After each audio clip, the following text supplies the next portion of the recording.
hopefully, so that you can hear Joanne, and we'll let everyone in as Joanne is speaking. Joanne, over to you. Okay, so really lovely to see everyone and to welcome you to the house.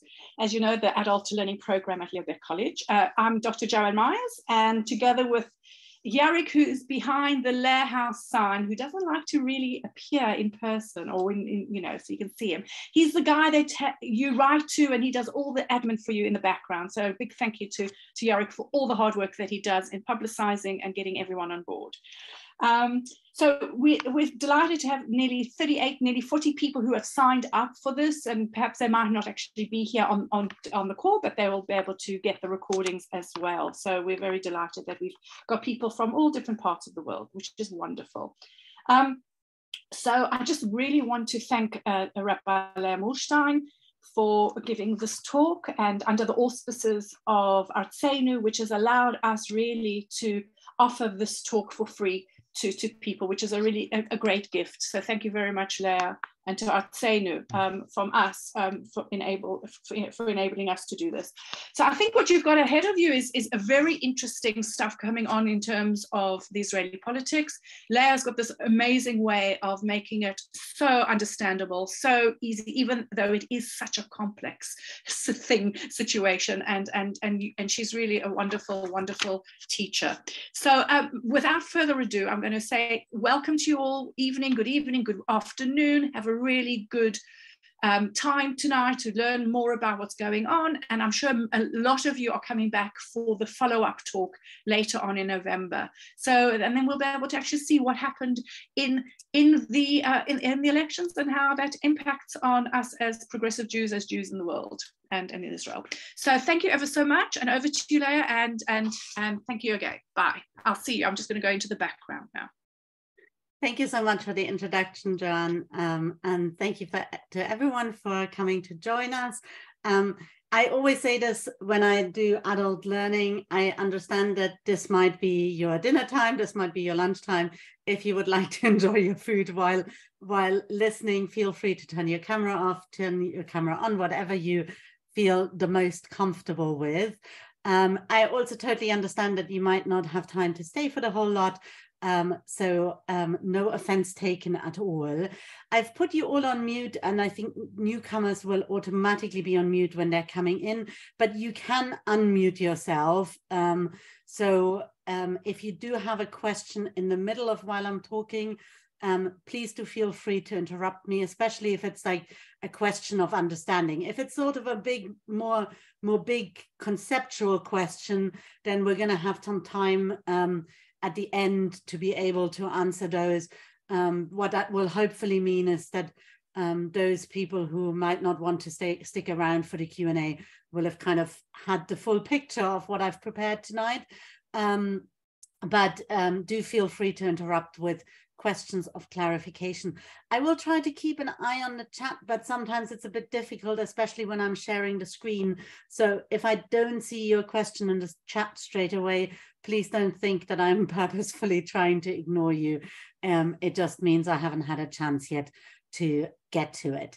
I will be sharing my screen so that you'll be able to see a few slides.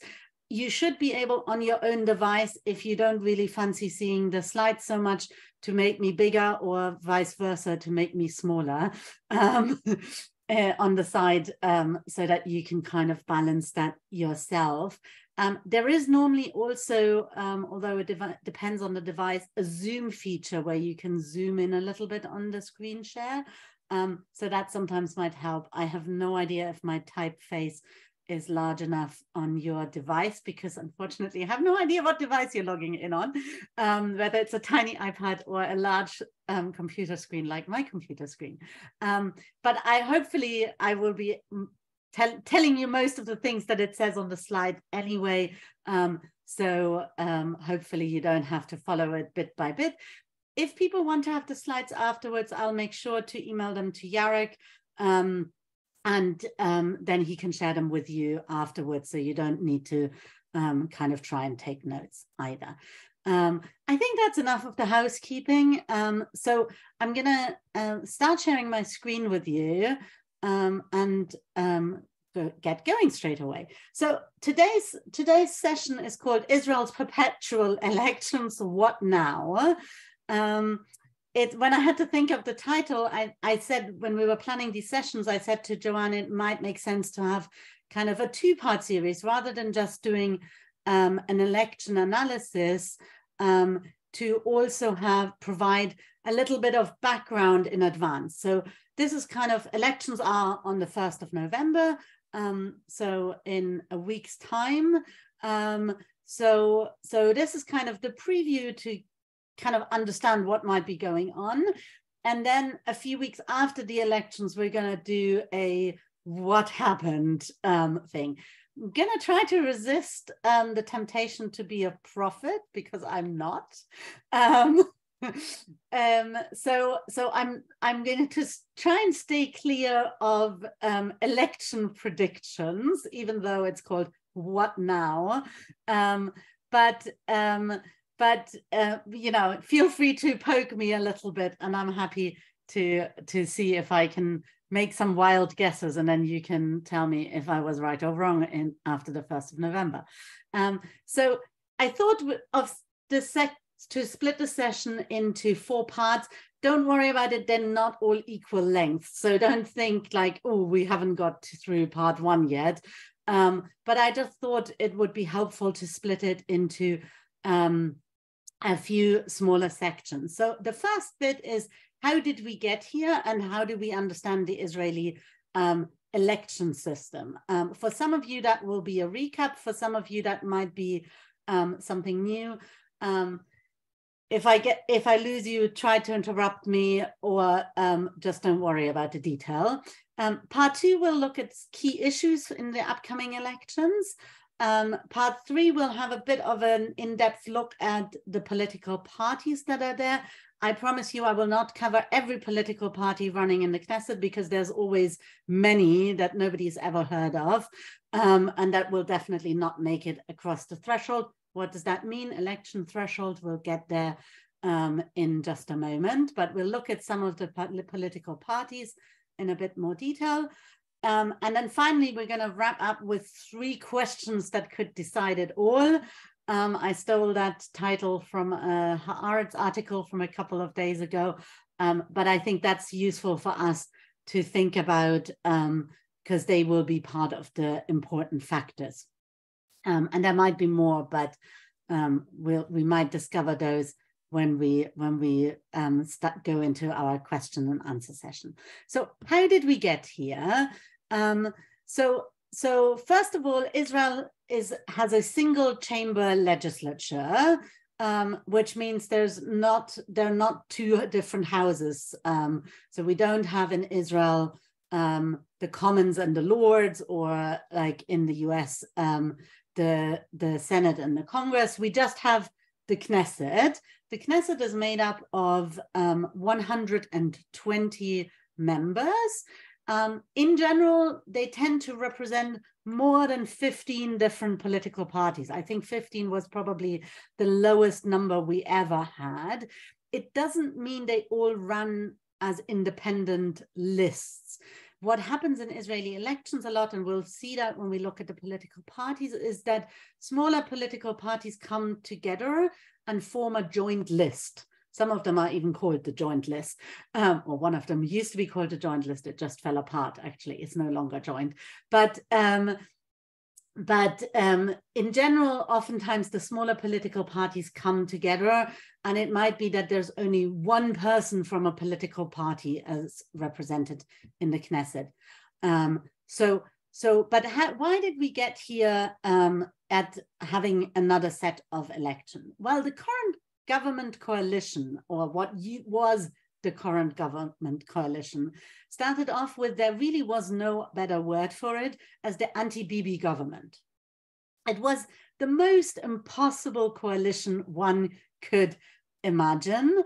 It was literally from Islamist to religious Zionist fundamentalist settler. So everything kind of thrown in together, no coherent political ideology that united the parties that came together. But together, what they all had in common is that they did not want Bibi Netanyahu to be prime minister. They called it the government of change. But really, the truth was, it was an anti-Bibi Netanyahu government. It started off in an incredibly unusual scenario where the prime minister, the first prime minister, who was prime minister for the longest time in that coalition, actually, in fact, until the moment when the coalition collapsed, was Naftali Bennett from the party Yamina, which only brought 6 seats into the coalition government. It's unheard of that the prime minister would come from a party that I can't even remember exactly in counting, but was like the 7th strongest party or something like that, 8th strongest party. So completely crazy. At the time, it was really portrayed that Yair Lapid, who was who still leads Yesh Atid, that it was an absolute act of statesmanship that he allowed Naftali Bennett to become the prime minister, because normally in a coalition government, you would find that the prime minister comes from the party that brings the most votes into a coalition. So while Yair Lapid's Yesh Atid brought in 17 seats, he said, the only way I'm going to bring Yamina, even with their 6 seats, into my government coalition is to allow Naftali Bennett to become prime minister. This way, we had a prime minister who only brought 6 seats in the Knesset, 6 out of 120. It's really unbelievable if you think about it. It's unbelievable that it lasted for as long as it did. Everyone said there is no way this government will last any time whatsoever. So the investiture of the government happened on the 13th of June, 2021. Everyone said it's going to fall apart straight away. But indeed, it didn't fall apart straight away, but eventually it did. What happened? Why do we have another election? Well, first of all, in April 2022, Idit Silman, who is was a member of Knesset, or is a member of Knesset, from the Yamina party, resigned in protest from the coalition. So now Naftali Bennett, who came in with 6 seats, only brings in 5 seats. She resigned in protest from the coalition because what was she so offended about? Chametz in hospitals over Pesach. Right, so the health minister at the time was the leader of the Meretz party, or he's still the health minister, not for very much longer anymore. But the health minister decided to make put forward a new kind of guidance note. It wasn't even really legislation; it was new guidance to say that if a person, a non-Jewish person or a Jewish person, is in hospital during Pesach and their relatives want to bring in some chametz, some leavened food, they should be allowed to do so. It went all the way to the Supreme Court. The Supreme Court ruled it to be valid. So Idit Silman said, we need legislation to throw it out. The government coalition said, no, not happening. And she resigned. At first, there was no immediate danger to the government. So even though now they had 60, so not even a full majority, because luckily the opposition was anything but united. So sometimes it helps you if the other side is also very chaotic and a whole bunch of people who can't agree on anything. So this is what happened in April. So then we were down to 60. In June 2022, finally, the government failed to renew the emergency regulations, which ensure that Israeli settlers in the West Bank have the same civilian rights as Israelis. while Palestinians are subject to military rule. So this is emergency legislation that has been in place since 1967, so for over 50 years. It's a legislation that needs to be renewed every 5 years. It was seen as a complete routine thing. Netanyahu, while Netanyahu was prime minister for more than a decade, Likud voted to renew this legislation over and over again. Likud had always voted to renew this legislation. In general, the only people who had not voted in favor of renewing the legislation were the Israeli Arab parties and some of the Meretz, which is the most left-wing of the Israeli parties, really, had voted against. Now, what happened in June is that Likud and the Likud bloc decided to use this as an opportunity to effectively unseat the government, because they pushed for a vote, and the opposition decided to vote against the extension of the legislation. There were a couple of, I think, two coalition, two members of the ruling, 3 members of the ruling coalition also voted against the legislation, including Renawi Zoabi, who is an Arab MK for Meretz, and Mazen Ghanem, who is one of the United Arab List MKs. Now, Nir Orbach, again Yamina, right? Remember, now Naftali Bennett, Prime Minister, only brings 5, Nir Orbach, one of them, decides to use this as his opportunity and resigns in protest, not being outraged that the Likud, who normally was in favor of this legislation, caused massive crisis, by the way, for Meretz, who were whipped to vote in favor of legislation that they're very troubled by. It's one of the most controversial items of legislation.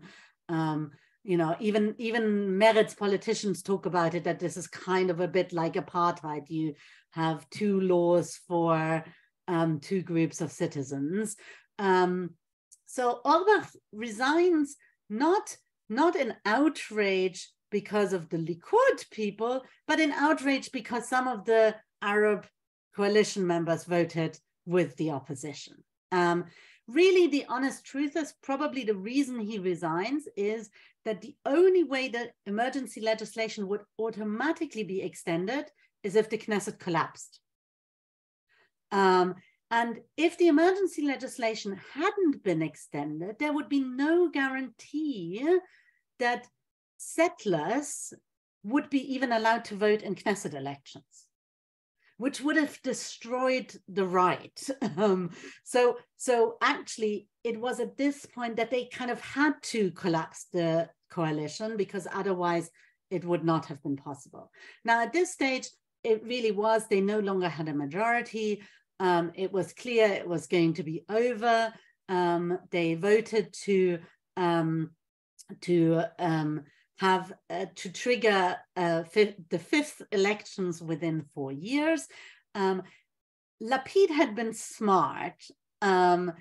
When Lapid negotiated the coalition agreement with Naftali Bennett, he put one important clause in, which the last time when he tried this alternate prime minister business with Bibi Netanyahu, he hadn't done, namely that automatically, if the coalition collapses, he would become prime minister and he would be the caretaker prime minister. Because what we saw with Netanyahu is that there were consecutive elections that did not enable a new government to be established. And therefore, he kept just being prime minister as the caretaker prime minister. So at least Lapid learned his lesson. What that means is if the election outcome of the 5th election in 4 years is such that they cannot form a government, he will continue to be prime minister. He will just call for another election and try again, but he will continue to be prime minister. So it was a very smart move on his part. But this is how we got where we are. lots of drama, always lots of drama. Nir Orbach, by the way, almost nobody had heard of Nir Orbach, and then he either became the darling or the complete like nemesis of people, of being the one to collapse the coalition. Now, how does it work now with election? How does the electoral system work? So it's a national list system. It means that there is no regional division, right? Everyone basically votes for the same list. So there's effectively one constituency, and you get one vote. Now, what that means is that it's very important that the party primaries are very important, because it matters if you're at number 1 on the list or at number 30 on the list, right? Because if you're at number 1 on the list, if your party only gets 1 seat, which by the way is going to be impossible because of the, your list only gets 1 seat, it's impossible because of the electoral threshold, which we'll get to. The minimum really is 4 seats. So if you're in the top 4 and your party list makes it across the threshold, you know you're going to be in, you're going to have a Knesset seat. If you're on seat 20 and your party is only polling at 4, 5, 6 seats, you know you're basically not going to get in unless a miracle happens. So party primaries are very important because they determine the order of the candidates on the list. Not every party, not every list has primaries. Some parties simply have the leader of the party anoints who is on which spot of the list. Most parties do a bit of both, in that they have party primaries, but then the leader has the prerogative to put people in certain positions. Some of the parties have rules about alternating. So for example, Avodah, the Labour Party, has a rule about alternating men and women to get equal representation. Meretz has a rule that I think in their top 5 needs to be at least 1 Arab Israeli citizen. So some of them have rules, so it's not just primary elections. But so there are party primaries. Then what happens second stage is that the parties form joint lists. They come together.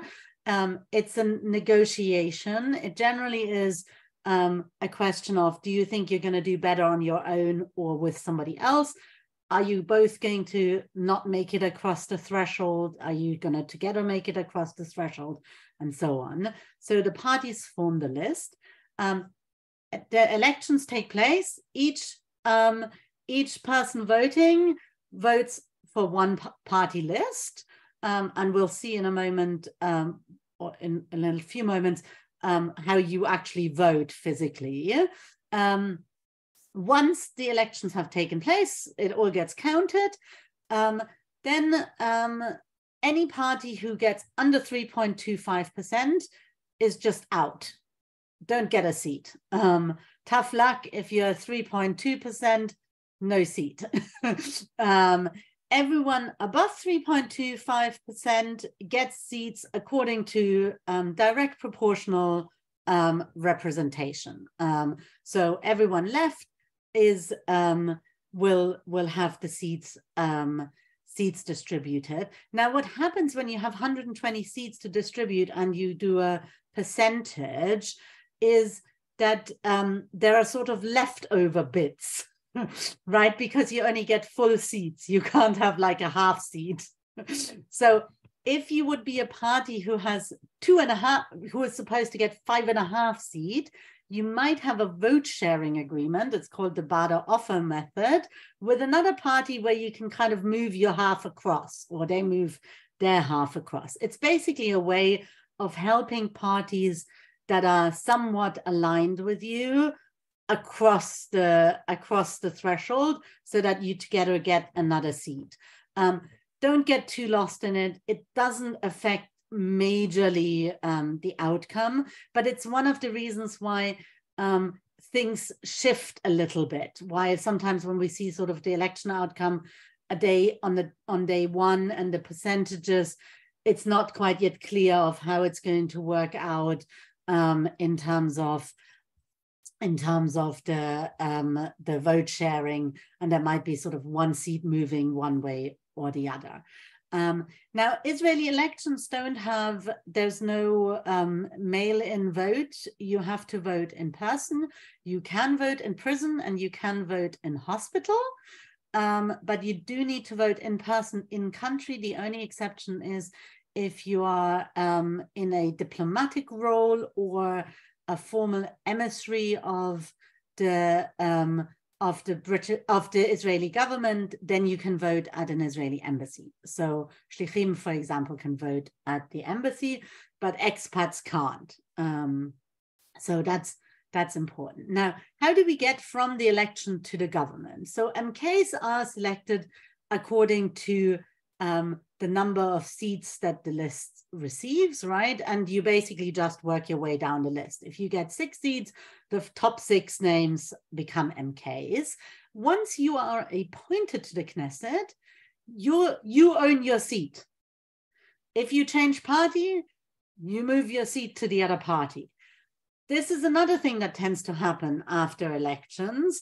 Immediately after the election results become known, they go around and they try to pinch each other. And they say, you know, you wanted to be part of Likud all along, didn't you? You're not really one of Yesh Atid's people or one of Gantz's people. And, you know, if you move along, what do you really care about? Or do you want to be a minister? Maybe I'll make you a minister, kind of thing. So there's a bit of horse trading that happens at this stage. So there's a few people who might move across to another party list or to vote with another party list. And we saw this, by the way, with the last election, with the last government. Bennett's party actually had 7 seats, but he only brought in 6 at the beginning because one of his people had already declared he was running over to the Likud. Now, in general, the party that's been elected, each party that has been elected to the Knesset nominates somebody for prime minister. Now, what does that mean?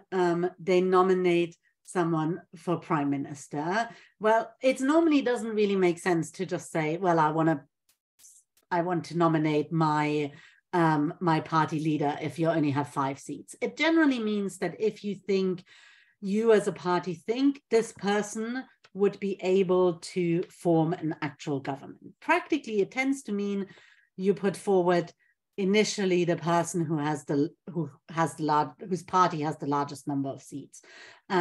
It's proposed to the president.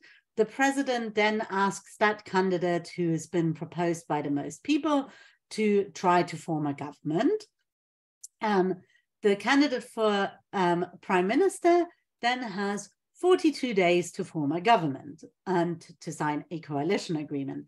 This is part of the reason why I'm doing my election analysis not on day 2 afterwards, because it's quite good to see what's actually happening. There's a lot of movement that happens, often right until the end of that 42-day period. I didn't leave it quite that long, so we might be still hanging quite a lot in limbo.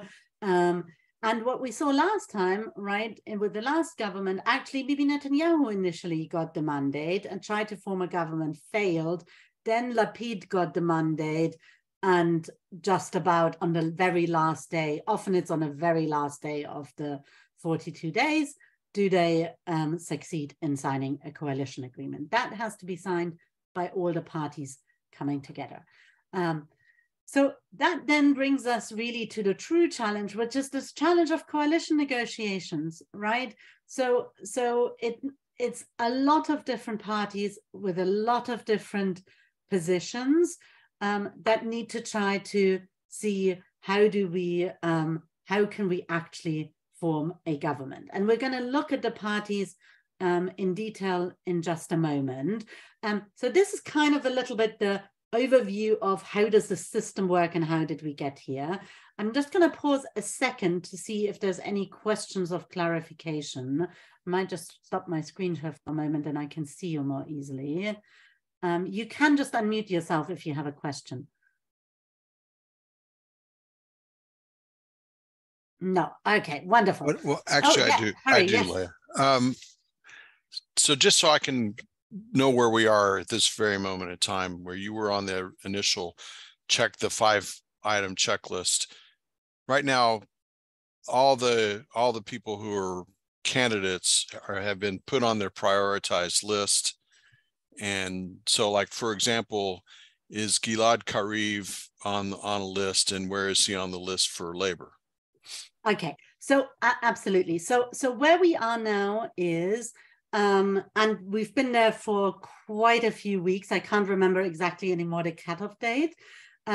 Is that the group, the lists had to be formed already. Party primaries had to take place. The lists had to be formed, and the final order of candidates on the list had to be submitted. So Gilad Kariv, who you're asking about, for those who don't know, Rabbi Gilad Kariv is a Reform rabbi. He is currently a member of Knesset. He was elected for the first time he was elected for the first time in the last election. He is a member of Avodah, and he is on list place 3 in Avodah, I believe. I might be wrong, that he might have got pushed to 4, but I think he's on list place 3. He's definitely in the top 4. It means that unless Avodah does not make it across the threshold, he will continue to be a member of Knesset. It was actually very interesting. Rabbi Gilad Kariv is an interesting example because actually, while in the Reform Jewish world, he was well known. He was the head of the Reform movement in Israel for many years.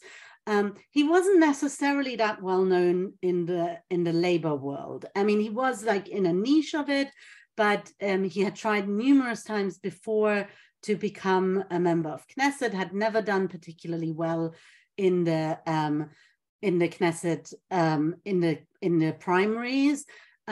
When everything kind of fell to pieces and it was the 4th election, the last time around, Merav Michaeli approached him personally. She's the leader of the Labour Party, and said, I want you on my list. She did a lot of work, and her team did a lot of work for him to make it very high up on the list in the primaries. It was a surprise that he got, I think he was list place 4 last time in the end, or maybe 5.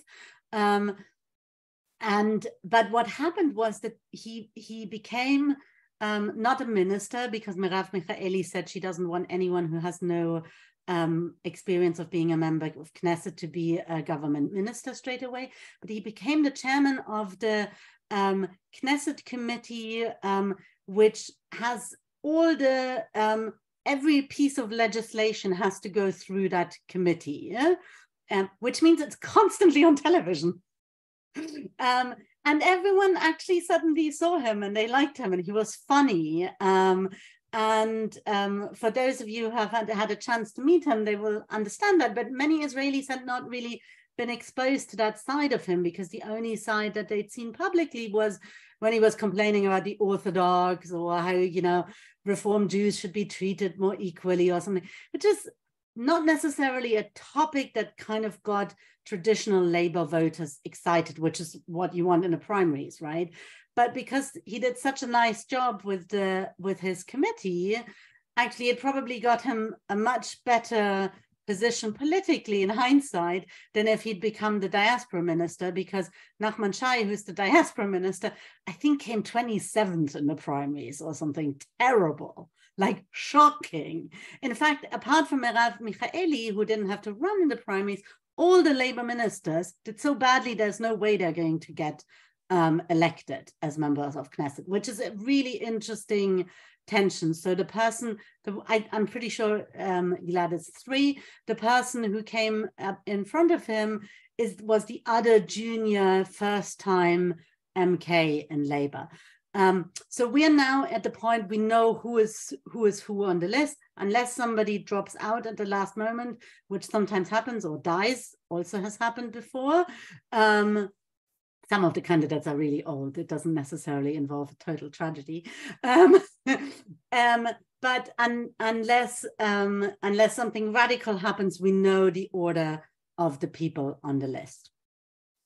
Okay, so I'm going to come back to my screen and look at what are the factors that are influencing Israeli voters.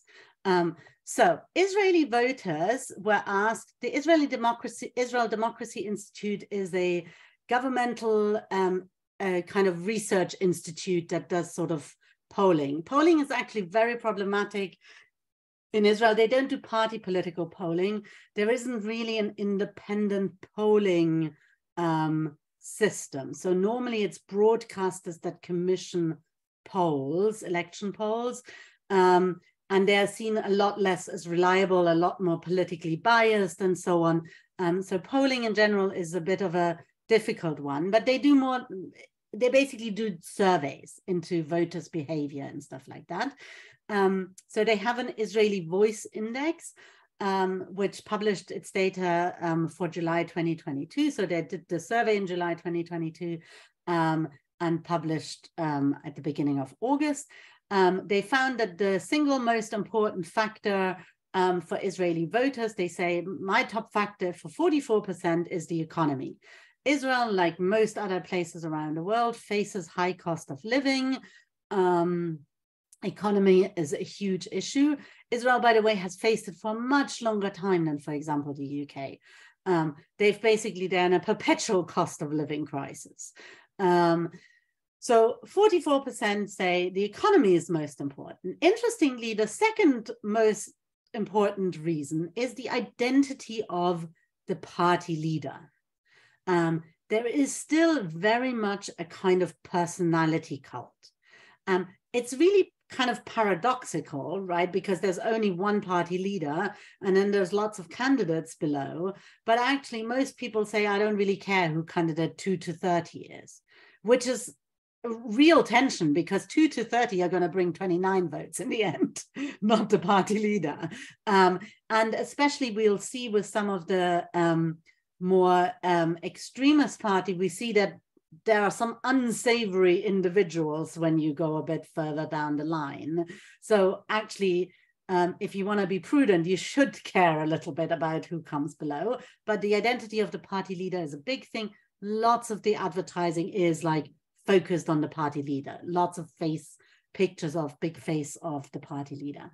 Interestingly, third highest ranked was questions of religion and state. What does the party platform say about religion and state? That might be from the left-leaning liberals about will the state stop interfering? Will religion be stopped from interfering so much in the state? As in, for example, one of the major campaigns of the Labour Party is public transport on Shabbat. It's actually one of their election ads at the moment. Allow grandma to visit her grandchildren on Shabbat because she needs to take the bus. Allow the blind person to get around because they need to take the bus. So on the left side, question of religion and state are minimizing religious influence on the state. On the more right-wing side, on the other hand, we see the exact flip side, minimize state influence on religion, as in allow us to have our own religious school systems, allow us to say religiously we can't serve in the army, allow us to say we don't have to teach the core curriculum because that's what we don't believe in that, or questions of marriage and so on. So religion and state, big issue for voters still. Foreign policy and security, 11% say that this is a top factor. And then coming in at number 5 with only 2% of voters, climate crisis. So that's what voters say. Now, commentators looked at this and they say, you might be saying that this is what is crucial to your voting pattern, but it's really not true. If we look and analyze data, what is most crucial, number 1, which tribe do I belong to? So Israel is deeply immersed in identity politics. So what your level of religiosity is, what your sense of belonging is to a sociological tribe. So do you consider yourself middle class or working class? Are you Arab or Jewish? Are you Russian? Are you French? All of these things are a major factor. And we see this also in the campaigns that the parties run. They really try to tap into this identity question, especially, of course, the parties that try to appeal to a specific identity. We'll see those. There's other Jewish religious or ultra-Orthodox religious parties, but also the Arab parties. There's a party that primarily used to focus on Russian voters and so on. So that identity politics is a major factor. The second most important factor in this election is Bibi yay or nay. He is the total dividing line.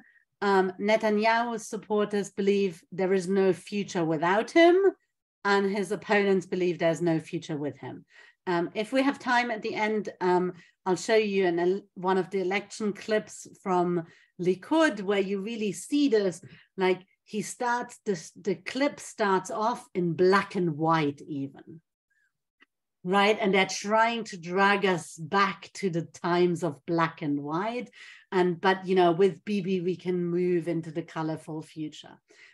So Bibi yay or nay remains a big question. And Yesh Atid, in contrast to that has a sort of an election campaign about help us to continue creating change. You gave us an opportunity to start change, allow us to continue moving forward with that.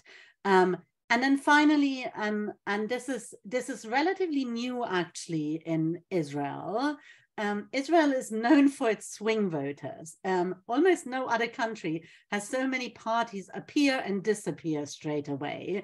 But it appears that what the surveys show is that 75% of those who voted for an opposition party at the last election intend to vote for the same party again, with an additional 9% only swapping their allegiance to another party that was also in the opposition. So they might be drifting between sort of center right to right or right to center right, but they're not trying to move across the aisle. In contrast, and that's for those who were optimistic about the current coalition, this is a deep downside. In contrast, only 45% of voters who voted for a coalition party will vote for the same party again, and 15 plan to vote for another party in the current coalition. So that they come to 60% staying in the bloc, whereas the current opposition come to 84% staying in the bloc. So it's looking like the bloc might shift. Where it will all, we will see. We don't know if the bloc will shift.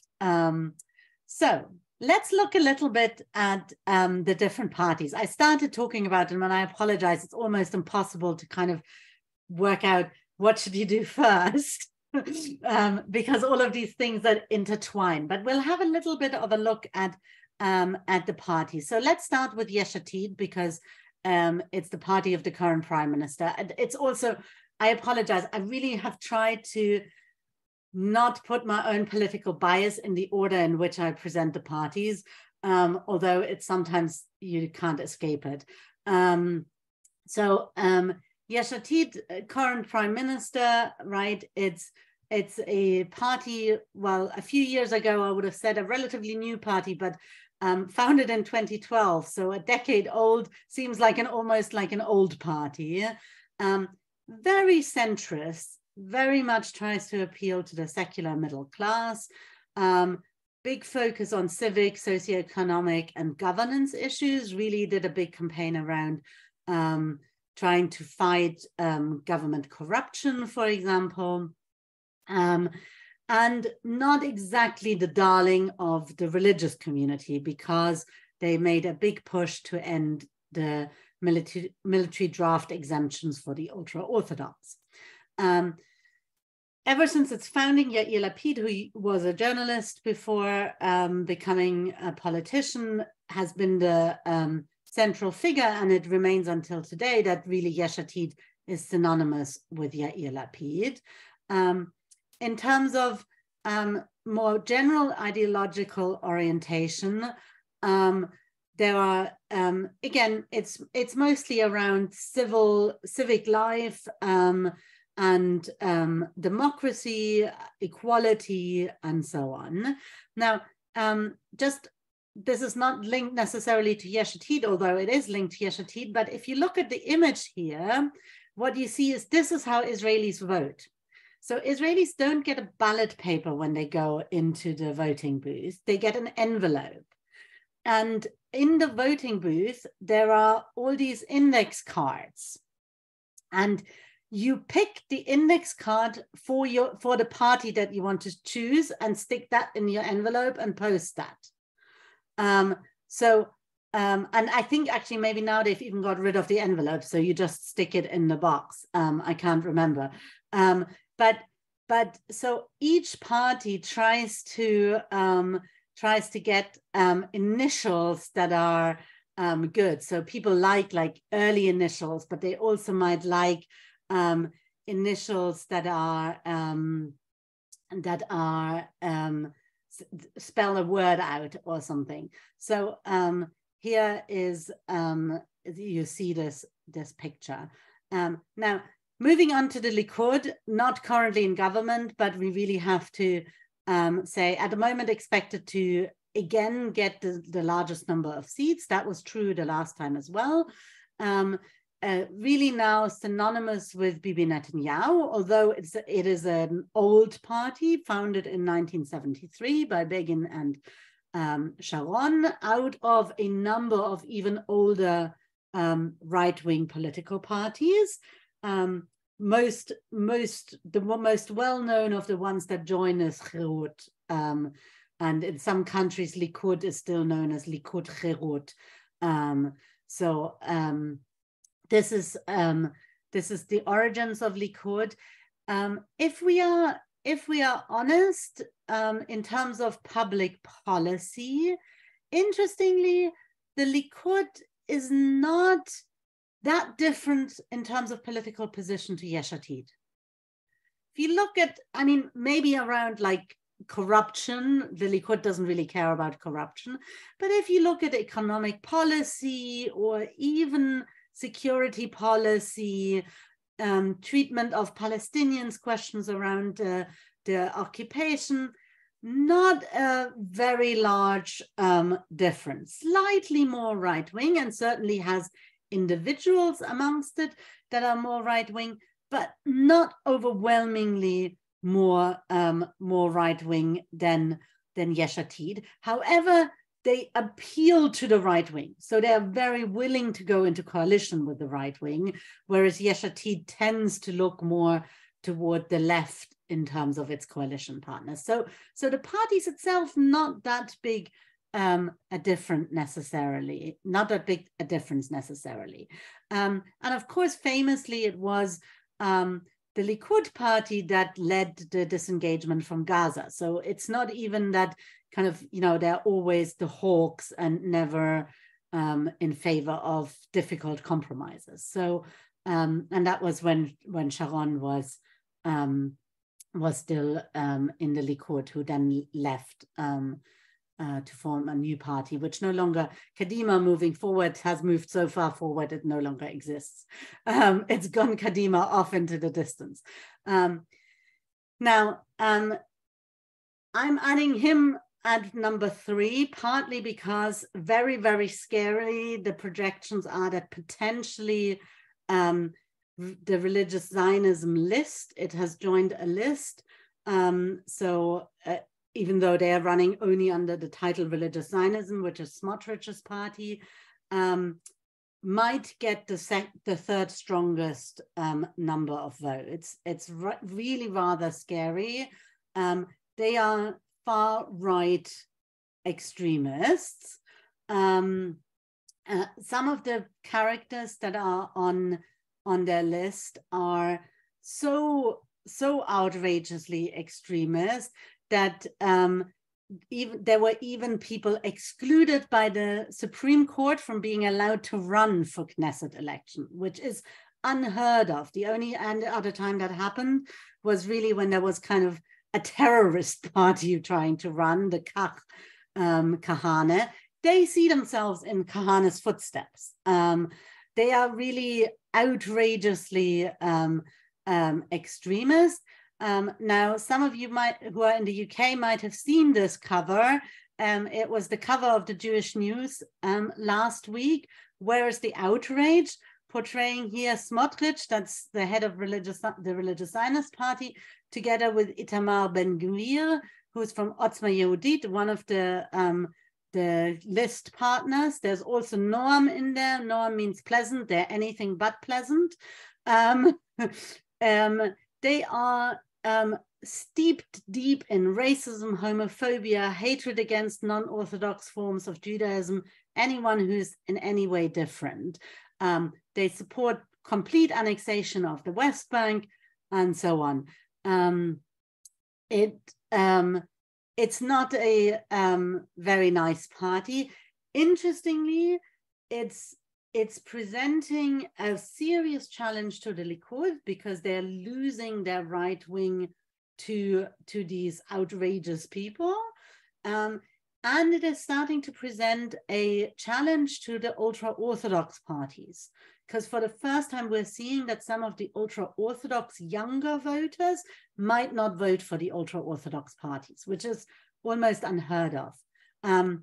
But really not the good guys. I promised not to be too biased, but I'm going to be biased about this one. Not the good guys. And by the way, they're almost all guys. I think they might have one woman on their list. I can't remember.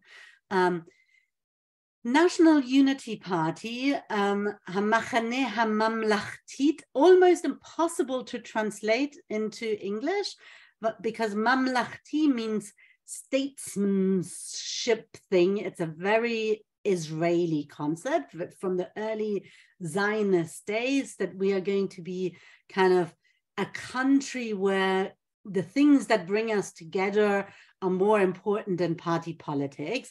Very kind of counter the current atmosphere of division and ideological split. It's a new party or new party list formed out of the Blue and White Party. Benny Gantz, he had last time been joined with Yesh Atid. They had a massive falling out. It became very personal. Lapid and Gantz no longer spoke. It was very petty and childish. And but in any case, they split ways, together with what was then called the New Hope Party under Justice Minister Gideon Saar. Gideon Saar, by the way, they are part of the current government coalition. Gideon Saar was a Likudnik. For a long time, he was rated as the most likely person to follow Bibi Netanyahu. He made one mistake. He tried to shoot the bear and he didn't kill it. So he decided to go against Netanyahu. He didn't succeed. He ran against Netanyahu in the primaries for party leadership. He lost. That was it. Now he's part of a new party. They hope to attract some of the voters that will not vote for Lapid, partly because of Lapid's isn't liked by the religious community. So one of the pictures that's quite interesting is they did a big campaign around Simchat Torah. So Benny Gantz here with the Torah and a kippah. He isn't really a religious guy. He's like a secular general. But but he is he's trying to appeal to the religious community as well. He says he wants to be a country for all. He very explicitly says ultra-Orthodox, Orthodox, secular, Muslim, Christian, Druze, Jews, everyone, we want to be one voice. We don't want to split. We'll see how successful they are. It's not really clear that when they actually enter into government, they're really going to be the best defenders of fighting, of saying no to racism, saying no to extremism, and so on. It's, for example, still unclear whether they would go into a coalition with religious Zionism, which if they do, then the slogan of say no to racism and no to extremism means pretty much nothing. But with new party lists, it's always, we don't quite know. Now, I have given Avodah its own slide, even though they're at the moment only polling at just about making it across the list. But I did so because Gilad Kariv, good Reform Jew, it's the only party where a Reform Jew, a Reform rabbi is on the list. So they're getting their own slide. It's also the most historical party. It was the party of, well, it emerged out of the party of government from the founding of the state.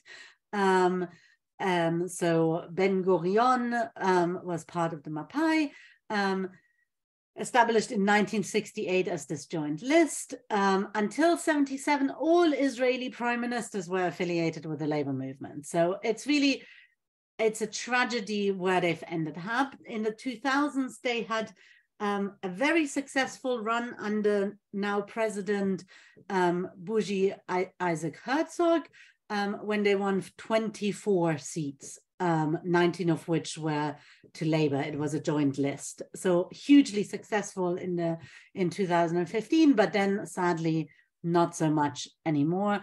It's a classic center-left party. It used to be more hawkish on security and defense issues. It's become much less so. Strong secular roots, strong Ashkenazi roots, trade unionist, and the kibbutz movement. So that was their identity. Now, I decided not to give each of the other parties its own slide. So we are getting the two ultra-Orthodox parties on one slide. Two ultra-Orthodox parties, United Torah Judaism, Ashkenazi ultra-Orthodox. It's a coalition between Agudat Yisrael and Degel HaTorah. They're two separate Ashkenazi parties. There was a moment where it looked like they wouldn't run on a joint list, which would have been great news for everyone because it might have meant that they wouldn't have made it across the threshold. Unfortunately, they did get their act together. The two rabbis that were at war made enough peace to join on a list. Not great for us. They have been very willing, the ultra-Orthodox parties in general have been very willing to join any coalition. They've been with the right, they've been with the left, provided they were made promises that they get to do whatever they like. And for a very long time, the left was quite comfortable in making those compromises. Shas, the other ultra-Orthodox list, is an individual party. It's the Sephardi ultra-Orthodox party. Some of the things that some of the politicians of the ultra-Orthodox party say is also probably in our eyes a bit unsavory. So they're also homophobic. They're kind of good partners really with the Islamists because they also believe in a fundamental form of religion and full independence of religion with no state interference ideally and so on. So these are the two major ultra-Orthodox parties that we should be looking out for. Then there are three Arab parties, this time three, last time two. The joint list ain't so joint anymore. Joint list used to be Chadash, Ta'al, and Balad. Now it's Chadash and Ta'al together and Balad. I put Ram at number one because Ram is part of the current government coalition. It's the Islamist party. It was a huge surprise, at least to me, but I think to everyone actually. It was a huge surprise that it was them who joined the government coalition rather than the much more moderate secular Arab joint list. But Ram decided to join the list. Again, they're known for homophobic, misogynist, and sometimes racist views. So in a sense, they have quite a lot in common with the far right, right? You know, it's all a bit of a circle sometimes. But actually, they've been incredible coalition partners. And what is really interesting is we're seeing for the first time quite a number of Israelis, including prominent Israelis, publicly coming out and saying, I will vote for Ram. I will vote for the Islamists, including, very interestingly, the husband of a Reform rabbi. He's a solar energy entrepreneur. He's very well known. His wife is a rabbi. His sister-in-law is a well-known comedian in the States, Silverman. And he said, you know what, actually, Ram have done a fantastic job in speaking up for its constituents. They've been great Democrats, very inspirational speakers. I think Clive and Sheila had the opportunity to hear the party leader live in the Knesset. I think Harry was there as well. No, was Harry, were you there at the Knesset when Mahmoud Abbas spoke? Yeah. Very, very inspirational. I mean, really inspirational. So interesting, complicated, right? Life is sometimes complicated. Hadash Tal is more the centrist, secular Arab parties, nationalist, Hadash emerged out of the Communist Party, is a mixed Jewish Israeli, Arab Israeli party. And Tal is kind of a middle of the road nationalist secular Arab party, bit more moderate than Balad. Balad is also a secular nationalist party, but they are explicitly against the two-state solution and favor a binational state, which basically means they're completely ruled out as a coalition partner by any of the Israeli Jewish Israeli political parties, because it's just not acceptable to anyone, the idea of a binational state. It's not clear whether Hadash Ta'al and Balad will make it across the threshold. It will very much depend on voter turnout. Three more to watch out. In the past, some of these would have been much more worthwhile to mention.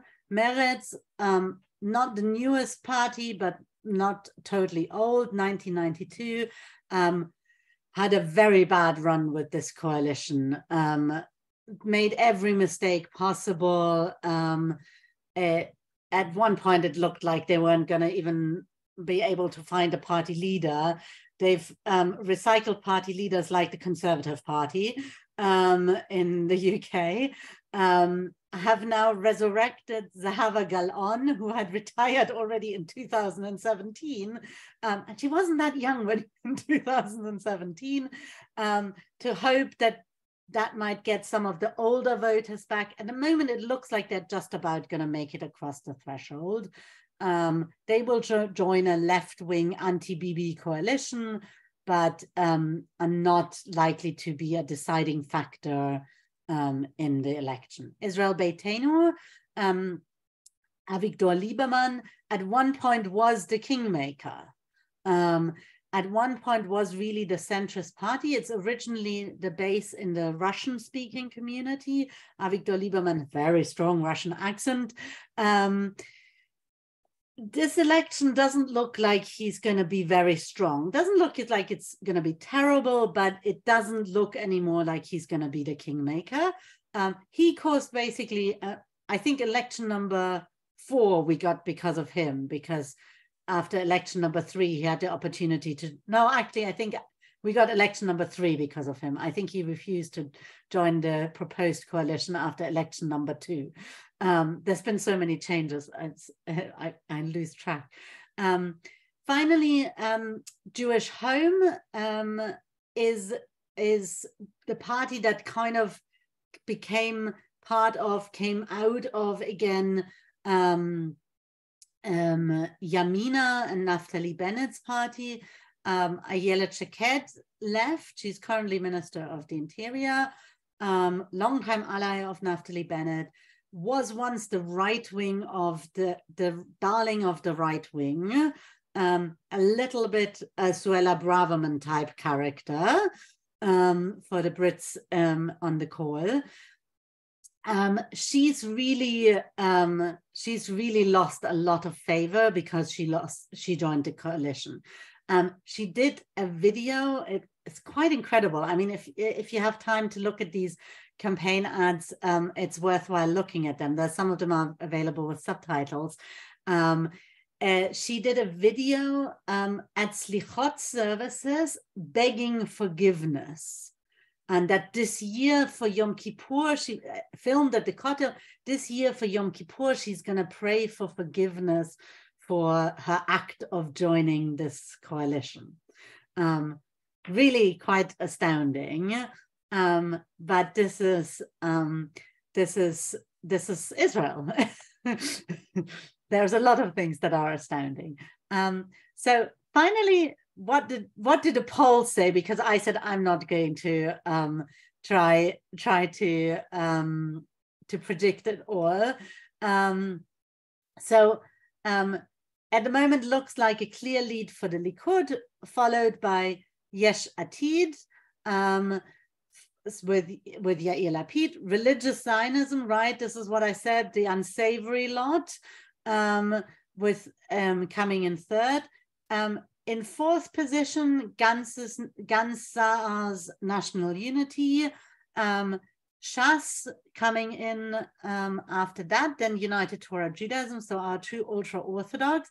Israel Beitenu left at 6, sometimes they were polling only at 5. Currently Labour and Meretz polling at 5. This is the best Meretz has looked in the polls for a while. And Hadash Tal and the United Arab List, which is RAM, it's the English name for RAM, both just about making it with 4 seats each. Ayelet Shaked in this poll wouldn't make it past the 3.25 election hurdle. So what does that mean? It means that Bibi's bloc looks to have 60 seats, 1 shy of a majority. Lapid's natural coalition would have 56 seats, 5 short of a majority. So it's all still in the open, right? It's not clearly, nobody has to yet be too pessimistic. So what will it come down to? What will be the deciding factors? 3 questions that will determine the election results. Arab voter turnout. If we get a high voter turnout, which at the moment it doesn't look like it will happen, the Arab parties will do proportionally much, much better, because almost every Arab voter coming out to vote will vote for an Arab party, which will push them much higher. We saw after the 3rd Knesset elections, in fact, the Arab parties, when they all run on a joint list, were the 3rd strongest party. So they are able to, when they get voter turnouts, they are able to command a very, very serious political force. But if they fail to go across the threshold, it'll all help the Netanyahu bloc. Second thing, will Likud voters return? At the moment, Bibi Netanyahu thinks there are around 300,000 Likud voters that have gone missing. About 100,000 of them have shifted to the more right wing. It doesn't really matter for his coalition because he's going to form a coalition with them anyway. But there's an estimated 100,000 to 200,000 Likud voters who are just not going to bother voting. They would normally vote Likud, but they're a bit fed up with Bibi Netanyahu. And they don't really want to, and they're just fed up. So there's a major effort going. Just today, there was were news articles about data protection breaches because they've been using Telegram to, so the Likud has this Telegram channel to distribute individuals' phone numbers to call of people who are apparently hidden Likud voters for people to call them and so on, but people haven't given consent to be on this list. So there's a whole data protection issue there going on, but that's massive. And then the third question, can Gantz lure some of the religious voters? Is Gantz successful to pull some of this? This is why we've seen him a lot in Kippur, where carrying around the Torah. Can he shift some of those religious voters from the religious Zionist parties because they just find it a bit too unsavory what has happened to their religious Zionism? Because not every religious Zionist is a racist or a homophobe or a misogynist, but that's where the dialogue in those parties has come to. So if Gantz is successful to lure people into his camp and therefore brings a strong enough bloc, he will join the anti-Bibi coalition and it would shift. We're not entirely sure what's going to happen, but we can see. I'm going to stop at this point. I'm going to pop my thing up, questions, and actually take down the screen share. And I will take questions. And if there's not lots of questions, then we can watch some campaign ads. And if we don't have time to watch campaign ads, I'll put a link into the chat so that you can just later on go to the website that has all the campaign ads anyway and watch them yourself. Although we might watch one campaign ad together because I think it's just absolutely hilarious. Oh, I forgot to say something about one other thing about the ultra-Orthodox parties. Very interesting, in this campaign, they have discovered social media. They are super active on Twitter, on Facebook, and considering they are parties that normally ban their followers from having phones or computers with internet access, it's super interesting that they are going the social media route. It's not a surprise with Bibi Netanyahu or Avodah or any of the other mainstream parties, but this was traditionally a voter base that didn't have access to the internet. So it shows that they actually know where their people are at, that actually their people are also on the internet. So we'll watch that at the end because it's really funny. It's on Twitter, and surprisingly only 15,000 people watched it, which is surprisingly few, I think, but might be because it's the ultra-Orthodox parties. But right, questions before we watch a clip. Or comments. You can make comments also, contradict anything I said. Don't be shy.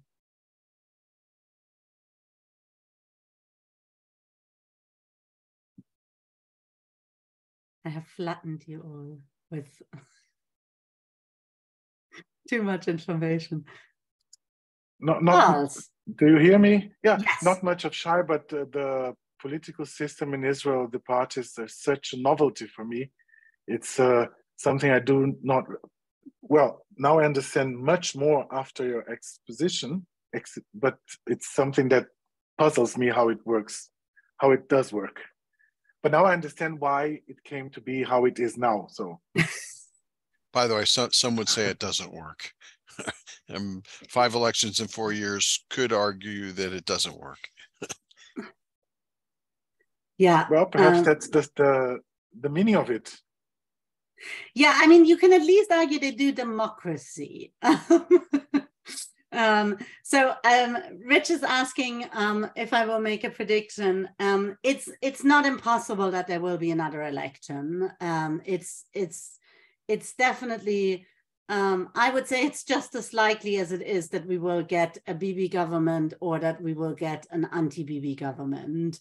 I think the three options are fairly equally in terms of where I would put my money. It's not absolutely clear. I mean, what one has to remember is that people are getting tired of elections. So, it costs a lot of money. It takes a lot of energy. It means no other work from the government is being done. The years that we had where there was really election after election after election leading to kind of a no government place where Bibi just ruled as a caretaker prime minister were terrible because there was no national budget. It meant that the government promised money but didn't pay people the money that they had promised them. So actually loads of people were unbelievably relieved when this current government actually managed to pass a budget. Normally that's how Bibi's coalition, by the way, collapsed. He was failed to pass a budget. That was like several elections ago. So it's a possibility. I'm not sure I would put money on one or the other two options. Any other question? You can use the chat if you're more comfortable with that as well. Okay, while you're thinking about it, I'm going to play you this wonderful election ad. So this is United Torah Judaism, so the Ashkenazi ultra-Orthodox party. It's a song called Gimel. It's called Gimel because Gimel is the letter that you need to pick when you want to vote for United Torah Judaism. I'll just give it, it's not with subtitles, but you don't really need to actually understand what's going on. You'll get it from the imagery and the music.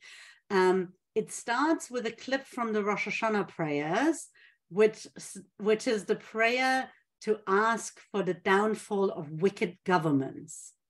Mamleshet Zadon. It's in the traditional liturgy. In most Reform Jewish liturgy, it's not included. But it's part of the traditional Rosh Hashanah liturgy. So it starts with praying for the downfall of wicked governments. And you will see that there are lots of rabbis in it.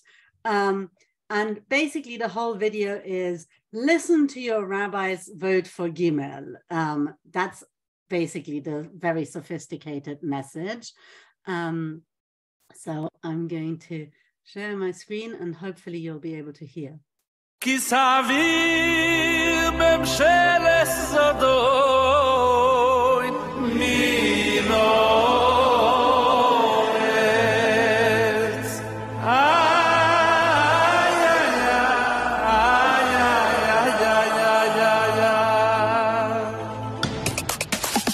היוי מרשם צא וילוכני אלה ילדגל כולכם עיני רואה ואינו יויצא אשר יוירוחו נשמע ונעשה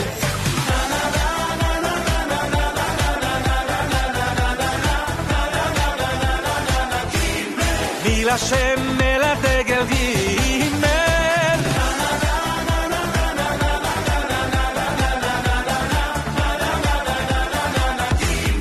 לי לשם אל הדגל גימל היוי מרשם צא צא וילוכני אלה ילדגל כולכם עיני רואה ואינו יויצא אשר יוירוחו נשמע ונעשה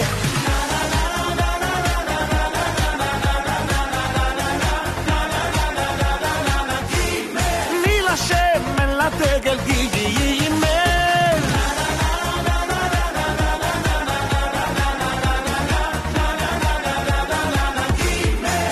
השם אל הדגל גימל.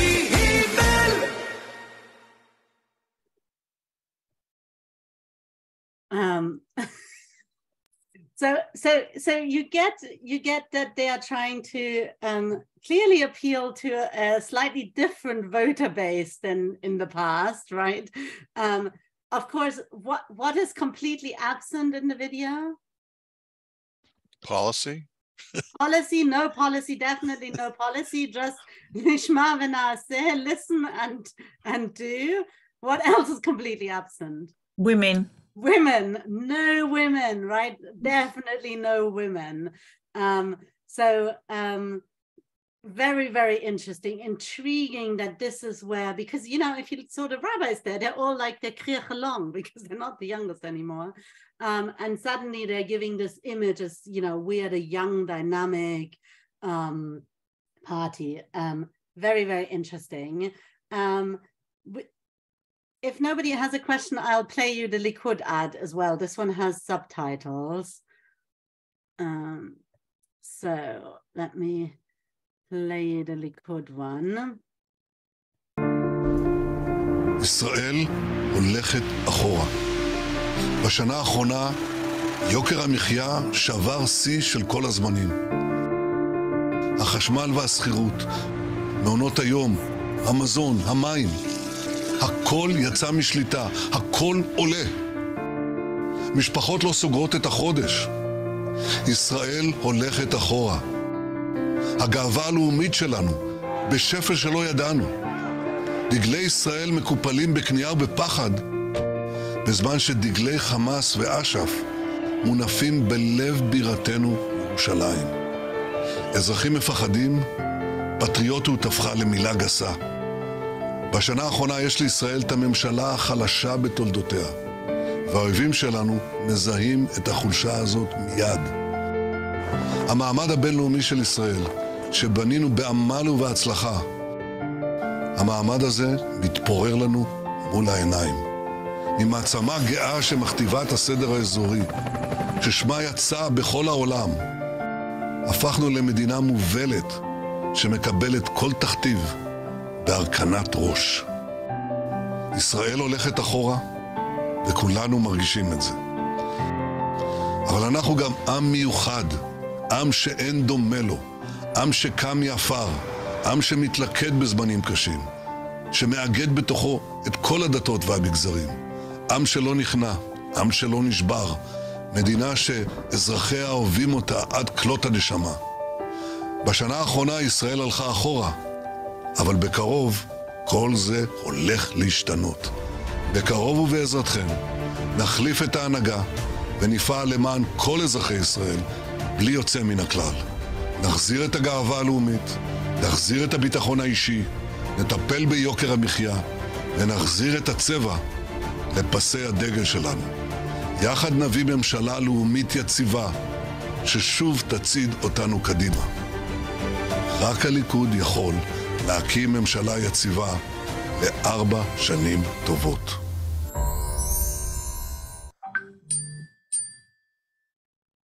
So we see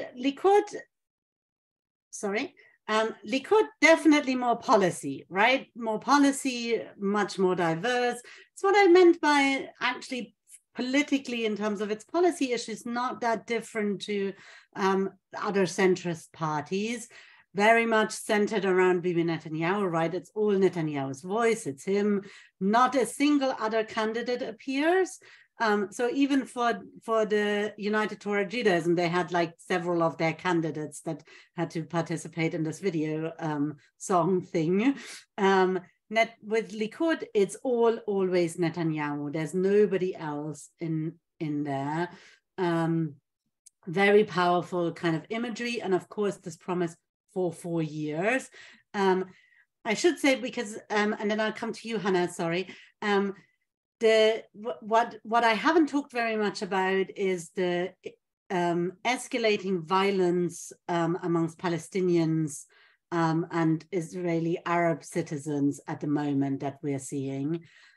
The reason I didn't talk about it very much is the political parties aren't talking about it very much. It's not a huge issue in these elections. I tried not to bring my personal views to it. So actually most of the Israelis don't notice it. It's not something that's going to make them decide to vote for one party or another at the moment. But Netanyahu clearly he addresses it as part of his message that, you know, who is to blame for this escalating violence, the current weak government. Hannah, sorry.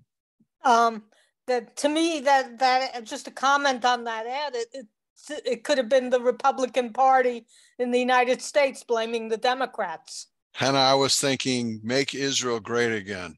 I mean, that's what it looked like. Yeah.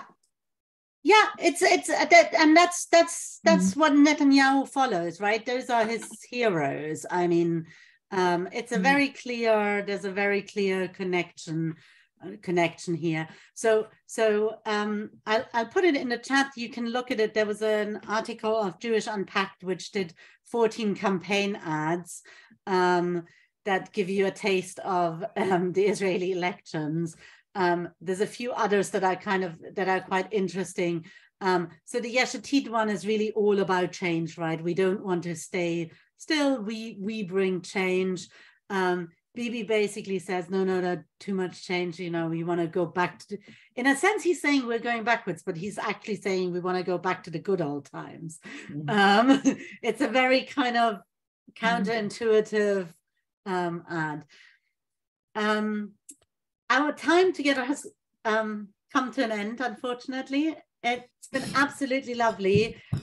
Do feel free to give me feedback if you think there were things you would have loved if I had covered, or what if I wasn't so clear. Then I kind of, although I will probably not do this exact talk again, I do sometimes reuse some of the material. So feedback is super helpful in making it more useful. Otherwise, join me for the post-election analysis. Hopefully it won't just be me. 17th of November, I'm going to see who I can persuade, who of my friends I can persuade to join. Maybe Rabbi Gilad Kariv will be able to find the time to join us for that. At the moment, he's kind of disappeared in election mode. So we'll see what happens. But